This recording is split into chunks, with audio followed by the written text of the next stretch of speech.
দাউদ ইব্রাহিমের ডি কোম্পানির পরিচয়ে ভারতীয় ক্রিকেটার রিঙ্কু সিংয়ের কাছে ৫ কোটি রুপি চাঁদা দাবি করে হুমকি দেওয়া হয়েছে।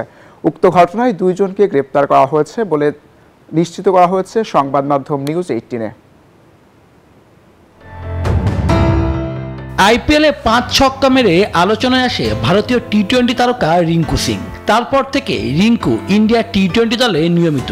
সবশেষ এশিয়া কাপে শিরোপা জয়ের শেষ রানটিও ছিল তার ব্যাট থেকে।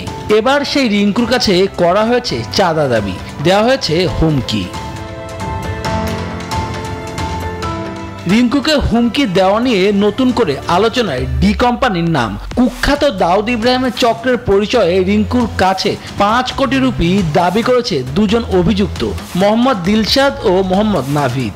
মুম্বাই ক্রাইম ব্রাঞ্চ এরই মধ্যে তাদের গ্রেপ্তার করেছে বলে জানায় ভারতীয় গণমাধ্যম নিউজ 18। গণমাধ্যম আজ তাক জানায় অভিযুক্ত নওশাদ রিঙ্কুর ইভেন্ট ম্যানেজারকে ইমেইলে চাঁদা দাবি করে। আর এনডিটিভির তথ্য মতে নাভিদের পাঠানো বার্তাগুলোর তারিখ সহ ধাপে ধাপে বাড়তে থাকে দাবি ও হুমকির ভাষা। যুক্তরাষ্ট্রের ১ নম্বর জিম চেইন গোল্ড জিম এখন আবারও বাংলাদেশে।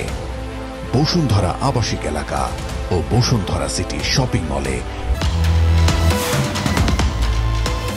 ঘটনার সময় রিঙ্কু ছিলেন আইপিএলে কলকাতা নাইট রাইডার্সের হয়ে মাঠে। সম্প্রতি এশিয়া কাপের ফাইনালে পাকিস্তানের বিপক্ষে শেষ ম্যাচে রানও পেয়েছিলেন এই ব্যাটার। এখন মাঠের নায়ককে ঘিরে তদন্তের আলো জ্বলছে অপরাধ দুনিয়ার অন্ধকারে। শুভদেবনাথ, নিউজ 24।